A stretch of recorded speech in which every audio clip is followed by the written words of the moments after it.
Unaware she inherited her late father's 500 nacional empire, she stood in her dining room as a second-grade teacher, recently honored as Teacher of the Year, listening to her husband, a rising attorney about to make partner, mock her for being beneath his status and demand a divorce because she wasn't worthy of his success. She absorbed every cruel word with quiet composure, her hands steady even as he declared she was nothing compared to what he was becoming.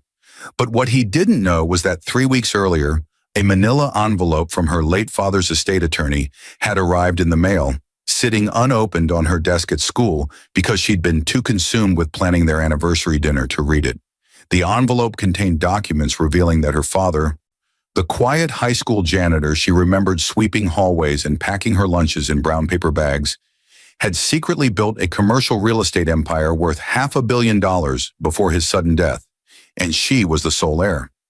Her husband, standing in their kitchen with his briefcase and his contempt, had no idea that the woman he was divorcing for being beneath his status was about to become wealthier than he could earn in 10 lifetimes.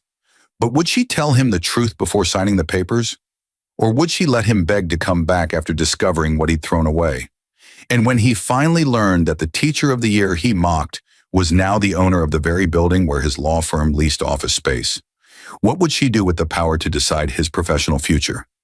The Tuesday night in October, when everything shattered, began like any celebration should, with her hands covered in lemon zest and hope.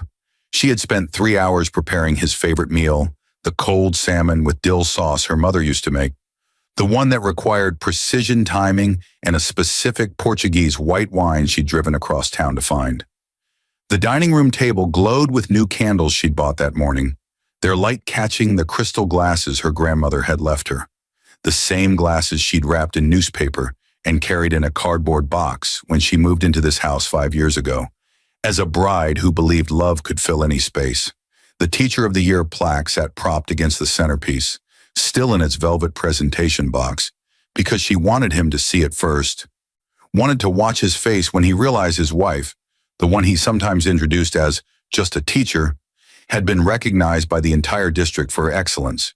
She checked her phone again at 7:30, then 8, then 8:45, watching the salmon grow cold and the candles burn down to stubs, and somewhere in the waiting, she remembered the manila envelope that had arrived 3 weeks earlier, the one from Whitmore and Associates estate attorneys with the return address in Hartford, Connecticut. She'd left it unopened on her desk at school, buried under spelling tests and permission slips, because the sender's name had triggered a memory of her father's funeral 6 months ago. The small service where only 12 people came to mourn a high school janitor who died of a heart attack while cleaning the gymnasium after a basketball game. She hadn't wanted to think about estate paperwork or final bills during anniversary week, hadn't wanted grief to color what should have been celebration, so she'd pushed the envelope to the back of her mind the same way she pushed down the growing suspicion that her husband's late nights weren't all about case preparation. When he finally walked through the door at 10:47, his tie already loosened and his expression carved from stone, she stood from the table with a smile that felt like lifting weights. He didn't apologize. He didn't acknowledge the cold food or the burned-down candles or the plaque that represented a year of staying late to tutor struggling readers and creating a classroom library with her own money. Instead, he set his briefcase down with the decisive click of a man about to deliver a verdict and launched into a monologue that sounded rehearsed, each word selected for maximum damage. He told her he was about to make partner, that his trajectory was ascending while hers had plateaued in a second-grade classroom, that he'd made a mistake marrying someone whose ambitions ended with construction paper and parent-teacher conferences. His voice carried the measured cruelty of closing arguments as he explained that from now on, he would decide when they spoke and how they spent time together. Because his career demanded a wife who understood hierarchy, and she clearly didn't understand that teaching phonics to 7-year-olds didn't put her on his level. She absorbed each word with a stillness that surprised her, feeling something inside her chest not break but crystallize into clarity.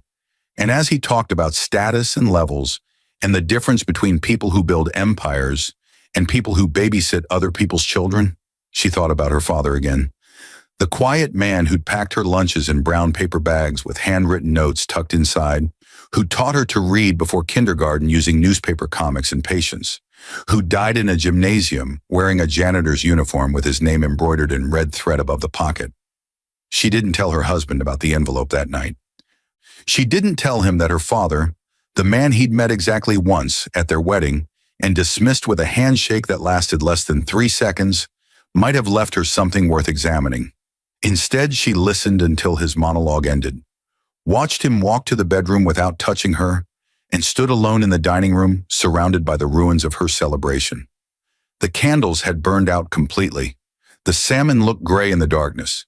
The plaque caught a sliver of moonlight through the window, its gold lettering announcing her as Teacher of the Year in a script that suddenly seemed defiant rather than decorative.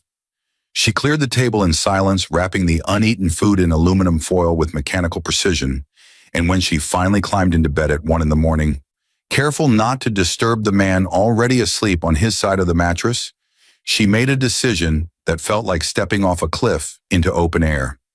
She would give him exactly what he asked for. Silence so complete he'd feel its weight in every room of this house. And tomorrow, during her lunch break, she would drive to school and open that manila envelope, the one she'd been avoiding because grief felt too heavy to carry alongside hope. Something in her father's careful life whispered to her across 6 months of death, suggesting that the janitor who'd raised her alone after her mother left might have understood more about empires than anyone suspected.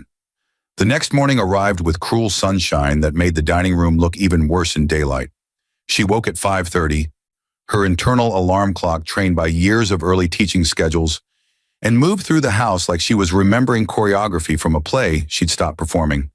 She made coffee for one, measuring grounds with the precision she brought to lesson planning, and when he emerged from the bedroom at 6:15 expecting his cup already prepared with 2 sugars and cream, she met his confusion with polite indifference that felt like speaking a new language.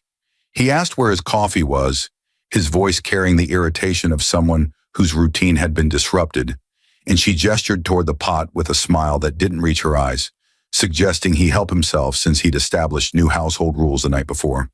The flicker of surprise on his face fed something hungry inside her. She ate her breakfast, Greek yogurt with honey and almonds, while reading the news on her phone, ignoring his presence at the table the way he'd ignored her salmon and candles. When he attempted conversation about his day, she responded with single words, "Okay, sure, fine." Each monosyllable landed like a period at the end of a sentence he couldn't finish. She left for school at 7:15 without saying goodbye, her Teacher of the Year plaque tucked in her bag alongside the envelope she'd finally decided to confront. And as she drove through morning traffic toward the elementary school where she'd taught for 8 years, she felt something she hadn't experienced in her entire marriage, the lightness of not caring what he thought. Her classroom smelled like crayons and possibility when she arrived, the familiar scent grounding her as she set her bag on the desk and pulled out the manila envelope that had been haunting her periphery for 3 weeks. The return address stared back at her, Whitmore and Associates, Estate Attorneys, Hartford, Connecticut. Her hands trembled slightly as she broke the seal, that irrational fear that official mail always brings mixed with curiosity about why her father's estate would require attorneys from Hartford when he'd lived his entire life in a small apartment above a hardware store in their hometown. The first document she unfolded was a cover letter on expensive letterhead, the kind with embossed text and weight that suggested importance, and the opening line made her sit down hard in her desk chair. "Dear Ms. Patricia Henshaw, we are writing to inform you that as the sole beneficiary of your late father, Mr. Robert James Henshaw, you have inherited his complete estate, currently valued at approximately $500 million. She read the sentence 3 times, certain she'd misunderstood or that someone had made a catastrophic typo, but the numbers remained unchanged, and as she forced herself to continue reading, the impossible story of her father's secret life unfolded in legal language that felt like discovering a novel written in invisible ink. Her father, the janitor who'd raised her on modest means, who'd driven a 15-year-old Toyota and shopped at discount grocery stores, had apparently spent 40 years quietly buying commercial real estate properties across New England, starting with a single foreclosed warehouse he'd purchased for $30,000 in 1984 and building an empire so discreet that even his own daughter had no idea she'd been raised by a man worth $500 million. The letter explained that Robert Henshaw had operated through a series of holding companies and trusts designed to maintain absolute privacy, that his janitorial work had been a choice rather than necessity, a way to stay grounded and connected to regular people, while his investments compounded in the background. The attorney's letter listed properties she'd never heard of: office buildings in Hartford, Boston, and Providence, warehouse complexes in Connecticut and Massachusetts, retail centers that generated millions in annual rent from tenants who had no idea their landlord spent his days mopping floors and emptying trash cans. There were spreadsheets attached, pages of financial statements showing income and assets that made her teaching salary look like pocket change, and at the bottom of the stack, a handwritten letter from her father on lined notebook paper, the kind he used to write her lunch notes on, his familiar script bringing tears to her eyes before she'd read a single word. "My dear Patricia," it began, "if you're reading this, I'm gone, and you're probably confused as hell. I'm sorry I never told you the truth about the money.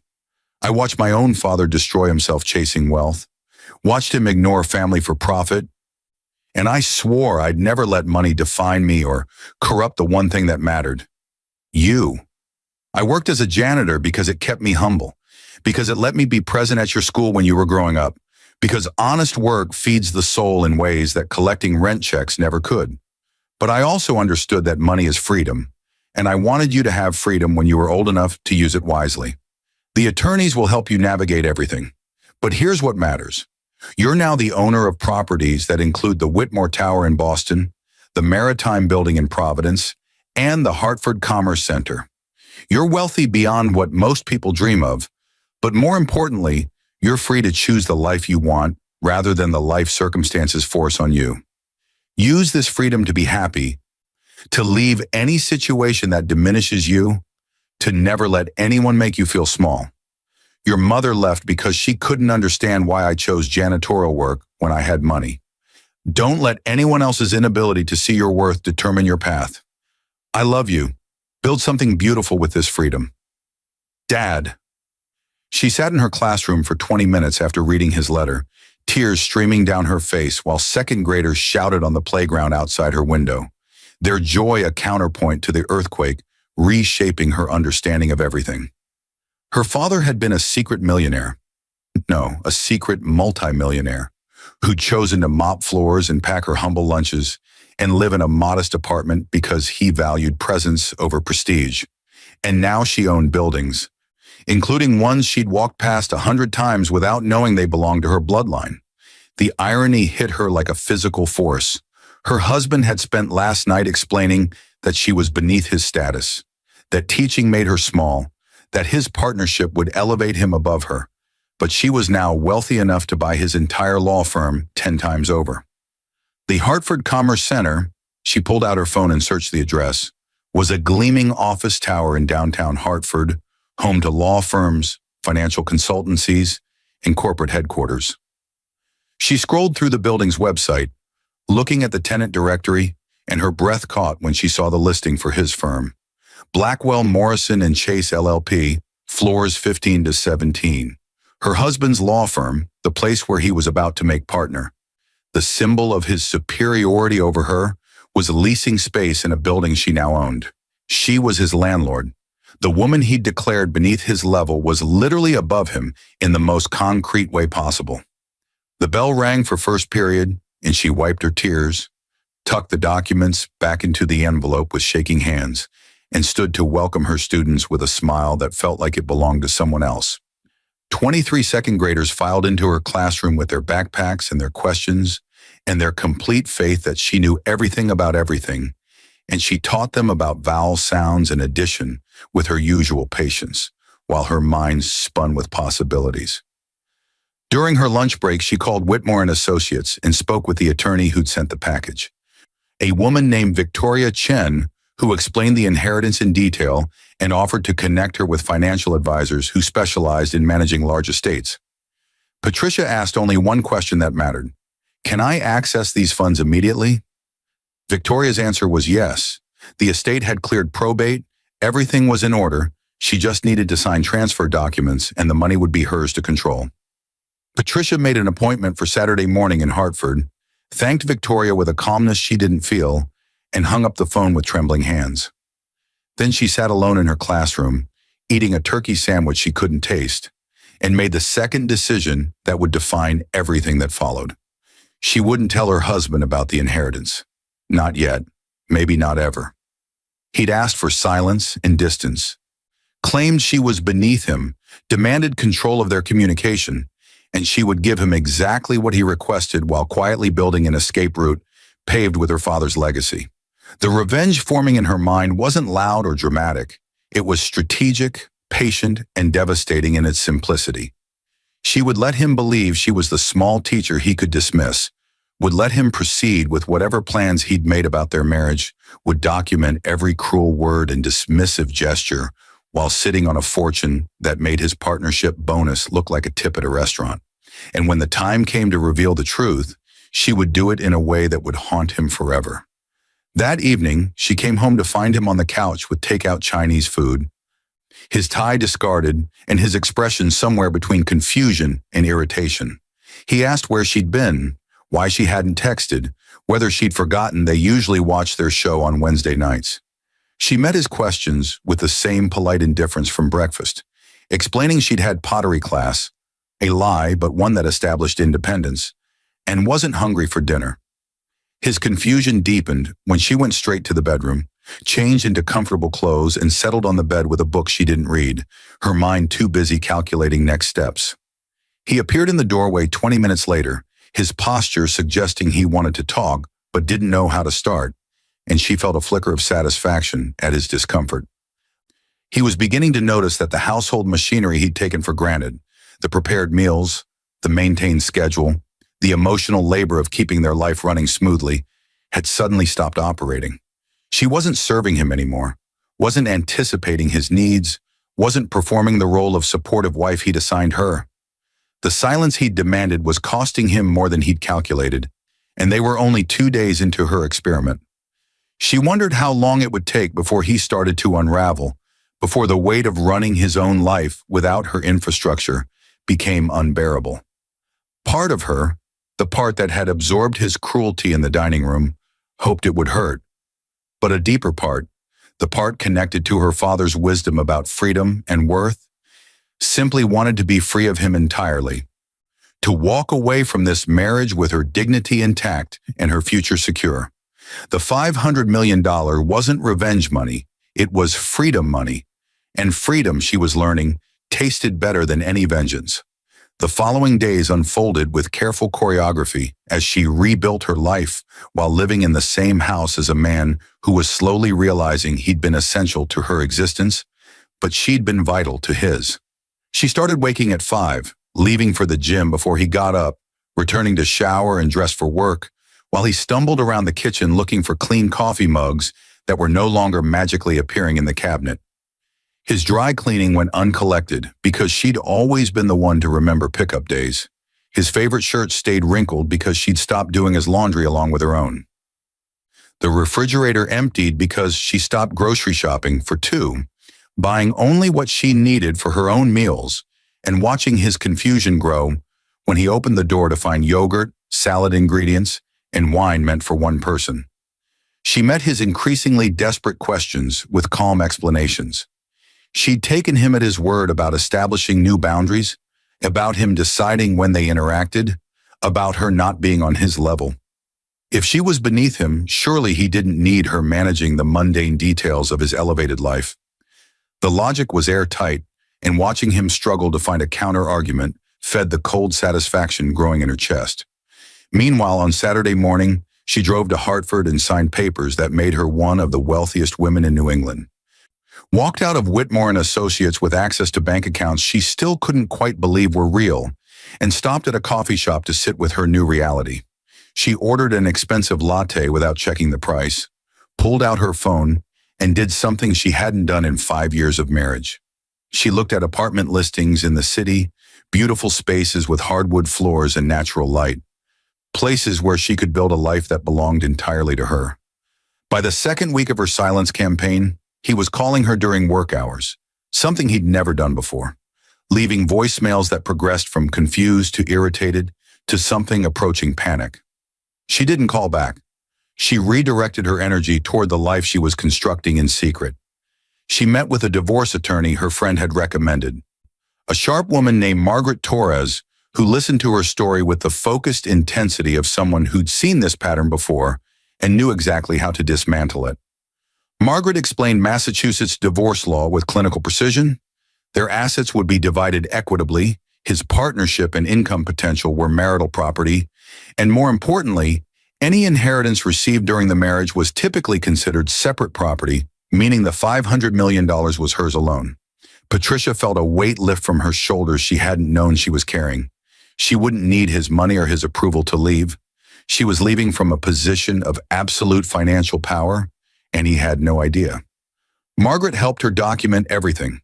The cruel speech on their anniversary, his pattern of dismissiveness, text messages where he'd demeaned her career, emails where he'd excluded her from social events with his colleagues because she was just a teacher who wouldn't fit in with successful people.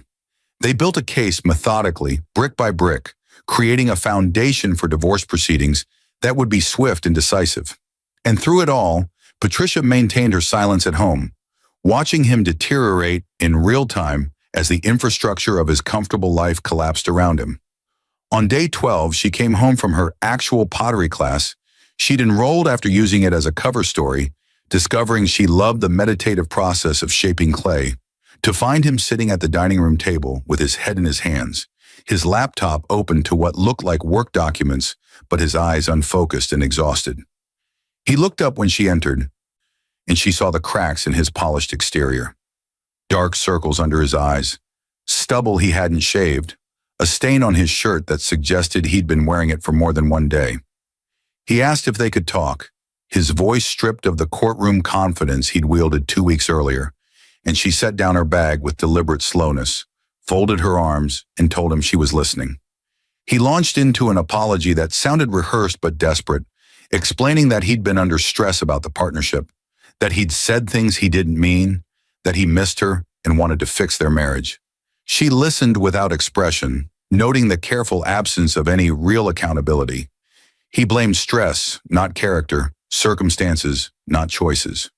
When he finished, she asked a single question that cut through his performance. Are you apologizing because you realize you were wrong, or because you realize I've stopped making your life easy? The silence that followed gave her the answer. His face cycled through emotions, surprise, anger, calculation, before settling on something like shame. She told him she needed time to think, that 2 weeks of silence couldn't undo years of feeling diminished, and walked to the bedroom while he sat frozen at the table. That night, she slept deeply for the first time since their anniversary, dreaming of her father sweeping gymnasium floors while owning the building he cleaned, understanding finally that his lesson had been about never letting external validation determine internal worth. The break came on day 15, during her lunch period at school, when he appeared in the lobby carrying an enormous bouquet of roses that looked absurd against his expensive suit and desperate eyes. Teachers stopped in the hallway to watch, their curiosity palpable, and Patricia felt a surge of irritation at him for bringing their private disaster into her professional space. She walked toward him slowly, her Teacher of the Year composure firmly in place, and asked what he was doing there.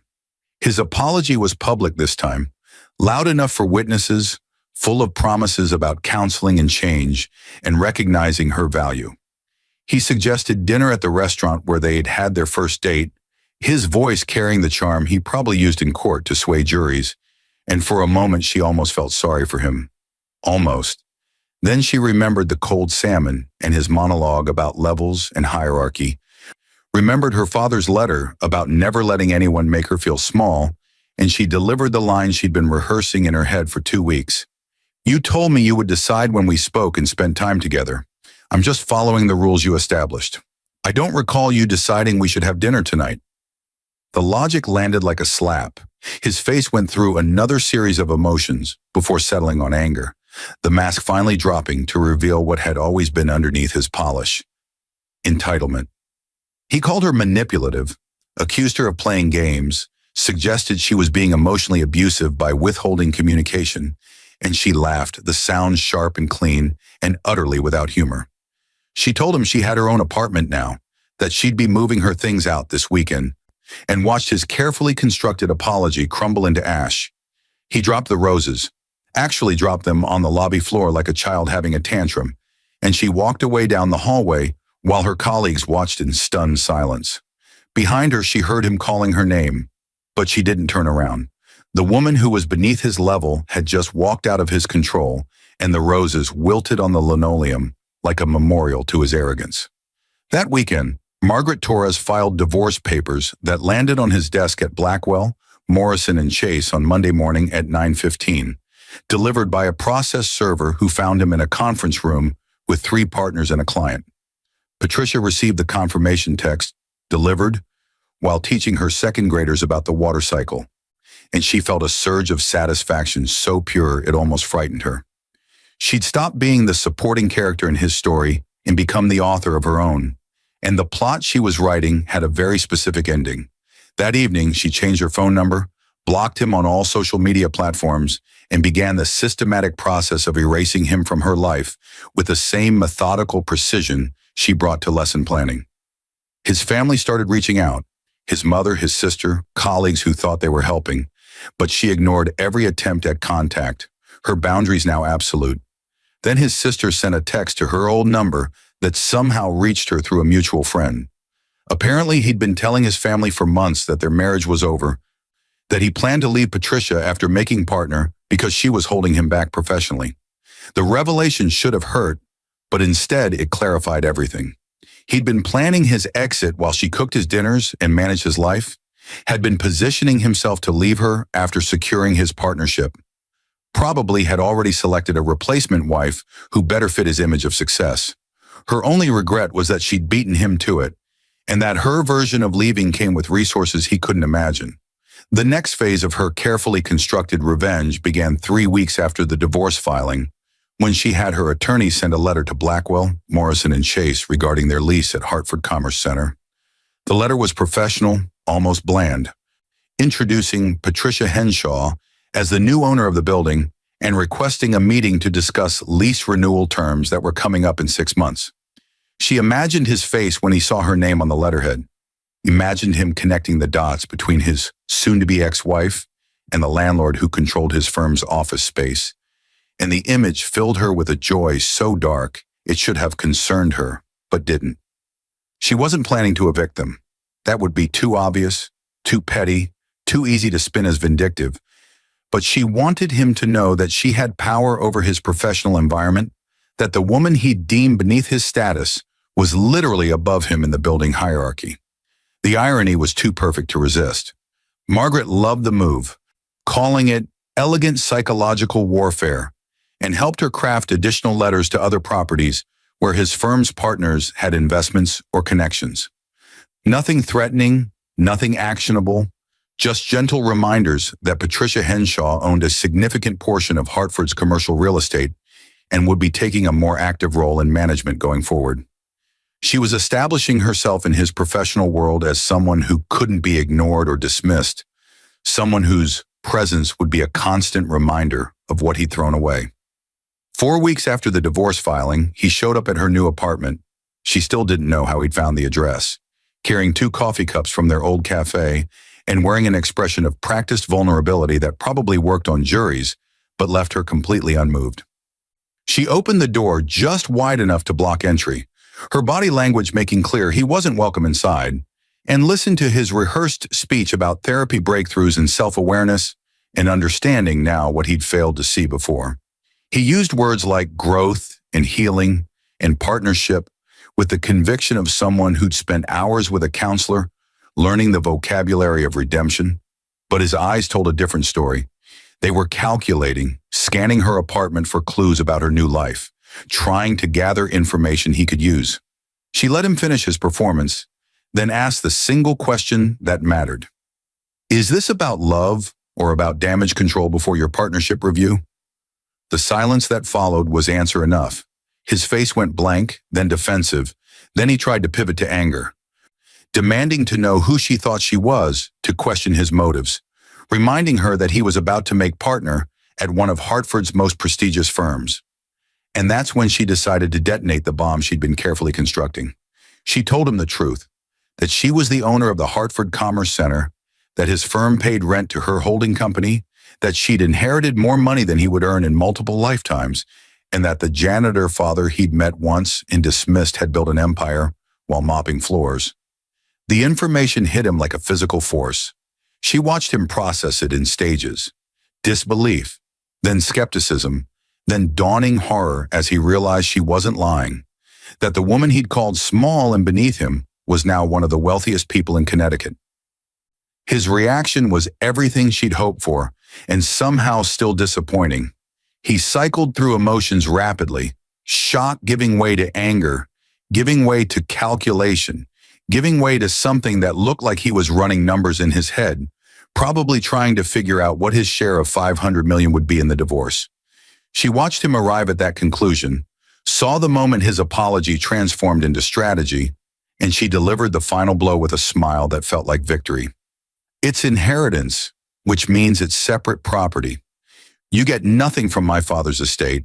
The only thing you're entitled to is half of what we built together during our marriage, which is basically this house and your partnership potential.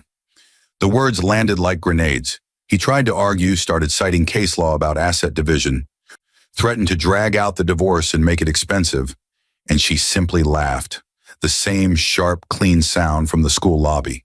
She reminded him that she had documentation of everything, that she had recordings of his phone calls and screenshots of his texts, that she had witnesses to his public meltdown at her school, and that she had resources to pay attorneys forever, if necessary. Then she told him the part that would haunt him the longest. You were right that we weren't on the same level. You just misjudged the direction. I teach children to read and think and be kind. You teach corporations to exploit loopholes and avoid taxes. My level is about building human beings. Your level is about billing hours. We were never in competition because we weren't playing the same game. His face went pale, then red, then gray. And she closed the door while he was still standing in her hallway holding his coffee cups like props in a play that had ended without him noticing. She poured both coffees down her sink, rinsed the cups, and placed them in her recycling bin with the same calm efficiency she brought to everything now. The air in her apartment felt cleaner somehow, as if closing the door on him had released toxic fumes she'd been breathing for years. The divorce finalized 4 months later in a conference room that smelled like furniture polish and barely contained hostility. They sat across from each other at a mahogany table that probably cost more than most people's cars, their attorneys flanking them like seconds in a duel, and signed papers that dissolved 5 years of marriage in approximately 30 minutes. She reclaimed her maiden name, Patricia Henshaw, the name her father had carried while building his secret empire, and received her settlement, which was tiny compared to her inheritance, but felt symbolically important anyway. She kept the house they'd shared because she decided she wanted to sell it and donate the proceeds to her school's literacy program, a final act of transformation that would turn their shared history into something useful for children who needed books. He kept his partnership, which he'd finally achieved 3 weeks earlier in a ceremony she heard about through mutual friends, but didn't attend. She watched him across that conference room table as he signed the final documents, and what struck her most was how small he looked, not physically but existentially, as if the dissolution of their marriage had revealed that his impressive exterior had been hollow all along. Her attorney, Margaret, squeezed her hand under the table when the last signature was complete, a gesture of solidarity that meant more than the settlement check. They left through different exits, her idea, because she didn't want to share even a parking lot with him anymore. The sunlight outside felt warmer than normal, or maybe she was just feeling warmth for the first time in years. The heat of freedom finally reaching skin that had been cold for too long. 6 months after the divorce, Patricia sat in her apartment on a Sunday morning, surrounded by pottery she'd made herself. Bowls and vases and cups that were imperfect but beautiful. Proof that she could create things with her own hands, and drank coffee that tasted better than any she'd ever had. Her second graders had just finished their spring showcase, where they'd read poems they'd written about things that mattered to them, and 3 kids had written about Mrs. Henshaw, their teacher who believed they could do anything. She'd cried at her desk after school that day, not from sadness, but from the overwhelming rightness of her life's direction. The revenge she'd taken on her ex-husband wasn't really revenge at all. It was reclamation. She'd reclaimed her name, her identity, her worth, her future, and most importantly, her understanding that external validation couldn't define internal reality. Her father had known that truth, had lived it every day while pushing a mop across floors he owned, and now she carried his lesson forward in her own way. She taught children to read because reading was freedom, because literacy was power, because the ability to understand the world through text was the foundation of everything else. And she owned buildings because her father had given her that gift, but she never let the buildings own her. She donated to schools, funded literacy programs, sat on boards for educational nonprofits, and lived in a 2-bedroom apartment that cost a fraction of what she could afford because she didn't need marble and granite to prove her worth. Her ex-husband had wanted partnership and prestige and the external markers of success. She had wanted freedom and purpose and the internal knowledge that her life mattered. The punishment she'd given him wasn't financial or professional. It was the knowledge that he'd had something real and chosen, something hollow, that he'd valued the wrong things and lost the right person, and that he would spend the rest of his life knowing that the woman he'd called small had been standing on a mountain while he measured himself with a ruler. That knowledge would follow him through every partnership meeting, every social event, every moment he looked at successful women and wondered if they too had hidden depths he was too shallow to recognize. And Patricia, for her part, would wake up every morning in her imperfect apartment, drink her perfect coffee, and go teach children that worth was internal and freedom was the greatest inheritance of all, proof that the most elegant revenge was simply living well,